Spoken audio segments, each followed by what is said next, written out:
J'espère que vous allez bien. Bienvenue chez la Doha, It's About Everything. En effet, dans le moment d'actualité, et c'est vraiment mondial, mais le dossier Epstein commence à sortir. Il y a des documents qui sont près de 2000 pages ou plus, même plus que 2000 pages. Je pense qu'en haut de 2000. Des dossiers qui sortent, en haut de 20 000 même, 10 000, bref, beaucoup. Donc, il y a beaucoup de dossiers qui sortent. Il y a des témoignages aussi qui reviennent et qui sont virales. Ce qu'on avait associé, on disait, il n'y avait pas trop de victimes noires, mais laissera entendre que non. On parle d'un réseau mondial, guys. Récemment, j'ai fait la vidéo parler de la nièce du président de la Côte d'Ivoire, Nina Keita impliquée. Donc, on peut imaginer ce que ça veut dire.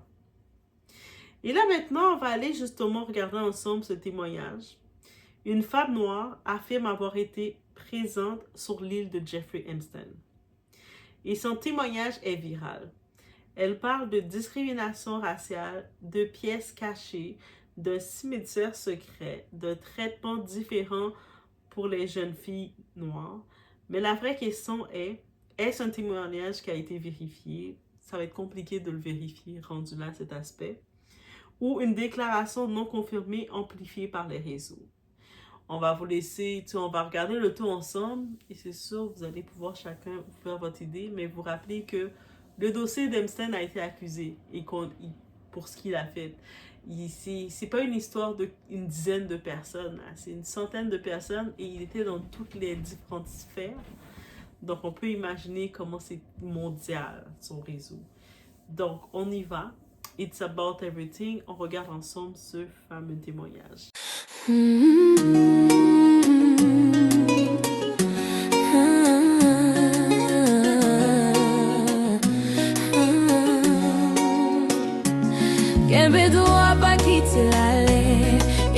Donc, en effet, les dossiers judiciaires, donc à ce jour qu'on est, les dossiers judiciaires publics concernant Epstein mentionnent des victimes issues de plusieurs origines.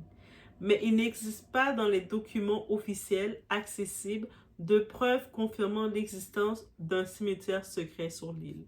Donc, de ce côté, cette partie du témoignage, il n'y a pas encore de fait qui a été mentionné directement au public. Aucune autorité judiciaire n'a validé ces éléments précis non plus. Donc, on doit être prudent parce que dans ce dossier, il y a déjà assez d'horreurs confirmées pour ne pas ajouter ce qui ne l'est pas. Maintenant, on y va sur la question raciale. Ce qui mérite réflexion, en revanche, c'est cette phrase attribuée au témoignage. Les filles noires n'avaient ni famille influente, ni médias pour les chercher. Ça, ce n'est pas absurde à analyser.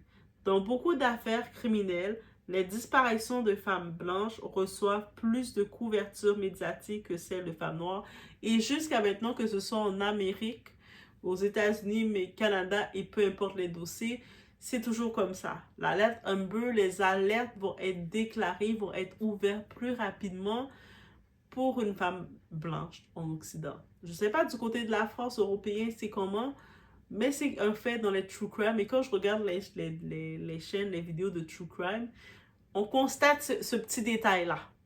Il y a certains dossiers qui prennent du temps à être enclenchés et qui se ferment rapidement malgré qu'il y a des faits que tu dis, comment on a fermé le dossier? Il y a plein de choses qu'il fallait regarder. Et des fois, c'est saboté. Les lieux, ils ont été comme, tu sais, la scène où il y avait des preuves, ont été sabotés qu'on ne peut plus utiliser. Bref. Et le dossier est vite fermé. C'est un fait, guys. C'est un fait. C'est un biais documenté dans les études médiatiques. Mais attention, reconnaître un biais médiatique possible ne veut pas dire valider automatiquement chaque récit viral. On s'entend sur ce. Faut-il douter parce que c'est une femme noire? Bien entendu, le témoignage vient d'une femme noire qui nous confirme, qui nous dit qu'il y avait des femmes noires. Au-delà de ça, dans les célébrités mondiales, on a pu voir le nom de Naomi Campbell qui a été à plusieurs reprises sur l'île. Pourquoi on a pu voir les faits? Que ce soit elle contactait l'équipe de Epstein pour ses billets d'avion. Elle utilisait même l'avion de celui-ci. On ne sait pas si elle était sur l'île à titre de faire des défilés. C'est possible qu'il y avait une scène géante et puis elle venait coacher, faire ses défilés privés. We never know. Mais on sait qu'elle avait accès sur l'île. On se dit qu'en effet, mais elle est différente. Elle est top modèle. Donc, sa couleur pouvait passer. C'est possible aussi. Et récemment, on a pu voir que le réseau, les contacts de Epstein allaient jusque au-delà de l'Amérique. Donc, allait même, que ce soit en Europe, il y avait beaucoup de contacts en Europe. Et aussi, il était en contact avec des grands dirigeants, l'élite. En tant que tel, il faut comprendre son réseau. Il est en contact avec l'élite un peu partout dans le monde. Et puis, on a pu voir une certaine Nina Keita, qui est la nièce du président de Côte d'Ivoire, qui aussi, son nom est ressorti près de 300 fois dans les dossiers d'Epstein. Et puis, on la disait qu'elle était recruteuse. Donc, recruteuse, c'est quoi que ça fait? Tu recrutes des gens de ton coin. Et qui que tu vas recruter à ton niveau? Tu vas recruter des gens, des petites femmes brunes, des filles qui, tu vas les vendre du rêve. Et j'ai une opportunité pour toi. Regarde ma vie de rêve sur les réseaux. C'est pour ça il faut sensibiliser nos petites sœurs, nos plus petits. Rêvez pas sur la vie des réseaux. It's all fake. Rêvez pas à ça. Donc, la vie qui semble être facile, qui vont dire, ben, j'ai une opportunité pour toi, tu vas rencontrer 2-3 personnes riches, des tontons beaux gosses, des gens riches et quoi que ce soit. Et on imagine ce genre de réseau, tu tombes de quoi? Le réseau du Porta Party s'est fait exposer il y a quelques années de ça sur les réseaux. On avait pu comprendre qu'il y avait même des influenceuses françaises qui leur nom était ressorti. C'est un fait. Donc, c'est pour ça qu'on ne peut pas remettre en doute cette crédibilité-là. C'est un fait et il y a beaucoup de liens qui peuvent laisser savoir que c'est fort possible dans un réseau mondial que c'est comme triste. C'est sûr qu'on se donne une certaine analyse de la viralité de tout ça, de certains éléments qui ont été laissés, qui ont été partagés, mais on sait de faire attention, prévention. Donc, par contre, qu'est-ce qu'on comprend? Et je vais être claire sur ça. Le dossier Epstein a prouvé une chose. Le pouvoir protège le pouvoir. Ça, c'est clair et net. Le pouvoir protège le pouvoir et on le voit. Mais transformer chaque rumeur en vérité affaiblit les vraies victimes. Ça aussi, c'est un fait. S'il existe des zones d'ombre, elles doivent être enquêtées, pas transformées en scénario. Et en même temps, je me dis, un dossier comme ça, va-t-il réellement être enquêté? Surtout si c'est des témoignages de femmes noires dans ce système d'élite que c'est entre nous. Est-ce qu'on va pouvoir faire des réelles enquêtes pour les donner justice?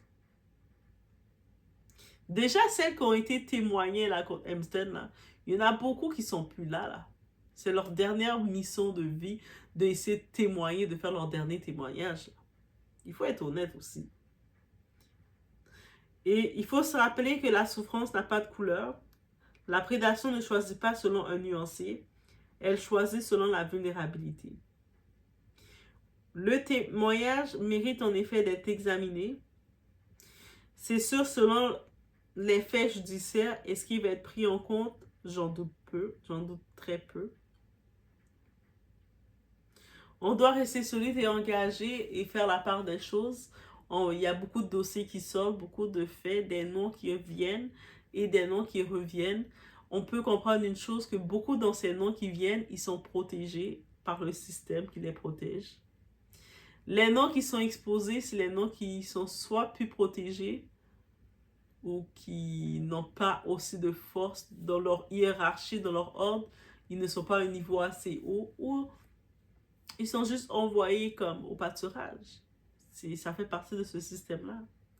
Mais oui, en effet, il y a beaucoup de noms qui sortent. Le témoignage de cette femme noire qui a fait son témoignage viral, elle a parlé de discrimination. Elle a parlé de le traitement qu'elle recevait en tant que femme noire et les autres femmes blanches de même. Et ça, c'est un peu partout, on a vu ce type de système se faire. que ce soit dans les Dubaï Porta Party, il n'y a pas une grande différence. Il y a les femmes noires qui étaient là, des fois qu'elles étaient envoyées par des fois par des femmes, d'autres femmes qui les prenaient, qui faisaient le recrutement, qui disaient, il y a une, hey ma chérie, qui allait dans les villages et puis qui offrait du travail. Et elles pensaient que le travail qu'elles allaient avoir, elles allaient être des gardiennes. Des fois, tu sais, des fois on se dit, ces personnes-là, mais ils savaient qu'est-ce qu'ils allaient faire. C'est pas toujours comme ça. Des fois, quand on vient les voir dans la vulnérabilité, on les propose, ils sont dans leur coin, il y a une précarité financière, et on vient tu vois une grande dame, souvent ils font beaucoup de femmes pour venir faire le recrutement aussi. Ghislaine Maxwell, la fiancée, la femme de gars, là, elle était une chef de ça, mais qui vont des fois directement dans le village dire aller voir les petites filles du village et puis ils arrivent impressionnantes avec leur sac Hermès qui vaut 38 000 euros, 38 000 $. Tu sais, tu viens avec des gros sacs de marque, des lunettes, tu viens comme pour impressionner, pour faire briller les gens et tu dis, tu viens dans une famille en disant, hé, mais on peut te sortir de la misère, j'ai du boulot pour ta fille, pour ta soeur ou peu importe. Et la famille vont se dire, c'est l'opportunité. Tu vas nous sauver de la misère. Regarde cette grande dame qui vient nous offrir, c'est la chance de Dieu.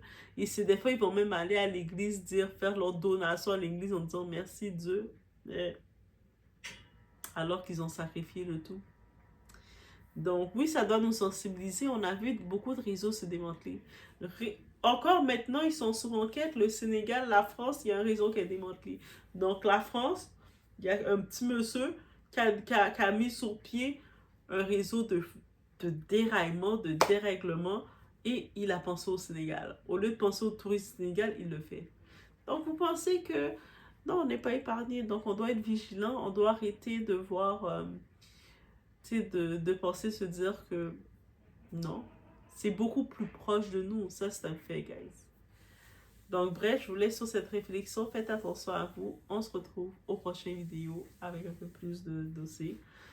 Mais oui, il y a beaucoup qui sort. C'est sûr, oui, on essaie de filtrer, mais il faut se rappeler que vous pensez que les médias vont tout nous dire, sachant qu'il y a beaucoup de noms qu'ils ont payés, beaucoup de noms qui payent pour justement, pour qu'on ne les dise pas, et beaucoup de noms qui sont protégés par l'élite et qui sortent pas. Ils payent le prix qu'ils doivent payer pour que leur nom ne sort pas. Mais tout finit par être exposé. La vérité, elle vient, elle vient. Elle vient. Même si tu la pousses, elle est là. Tu la pousses, tu dis, je veux pas te laisser rentrer. Vérité, vérité. Je veux pas que tu m'exposes. Mais elle est là, elle arrive. Elle est... J'arrive. Et puis elle vient quand même. Elle finit par venir. Imaginez un personnage comme Didi, ça a pris près de 20 ans pour se faire exposer. On imagine? C'est ce dossier de 2019 qui commençait à voir le jour, c'est que maintenant, ça va être exposé aussi facilement, là. Déjà, le temps, la durée, le procès, il y a déjà des gros morceaux qui sont tombés. Epstein, au contraire. Mais dites-vous que avant Einstein, il y avait quelqu'un d'autre. On n'est pas encore allé dans la cloche pour voir c'est qui la personne avant lui. Il y a beaucoup de noms dans l'industrie qui ressortent. Un certain Tommy Mottola, qui était le propriétaire de Sony Music, ex-mari de Mariah Carey, qui ressort. Il y a beaucoup de dossiers, certaines personnes, depuis longtemps, qui essaient de faire la prévention, de parler, mais on les a pris pour des fous ou on a essayé de créer des réputations sur eux pour les empêcher d'être crédibles face au public, de dénoncer qu'est-ce qui se passait. Beaucoup de personnes, de célébrités, de personnalités ont quitté l'industrie, soit brisées, ou soit ils ont fait « cet endroit-là, je ne veux plus y rester ». Et puis on les a pris après. On a essayé, la première chose de faire, jouer avec leur crédibilité. Donc il faut regarder tout ces sens-là et faire le 1+1 et les casse-têtes. Donc et se dire, mais ceux qui restent dans l'industrie et qui restent aussi solides dans l'industrie, mais ils savent qu'est-ce qui se passe, ils savent qu'est-ce qu'ils donnent. Et oui, c'est aussi simple que ça. On se retrouve aux prochaines vidéos avec plus de dossiers et tout, parce que oui, on va regarder aussi. On suit le dossier Epstein, mais il y a tellement d'autres détails qui viennent. Donc, ça serait facile de faire plein de vidéos tout en même temps.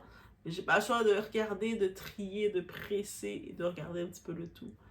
Mais oui. Donc, ce réseau mondial, c'est une histoire mondiale, ça part de l'élite, la vulnérabilité humaine, l'exploitation, ça touche tout le monde. Faites attention à vous.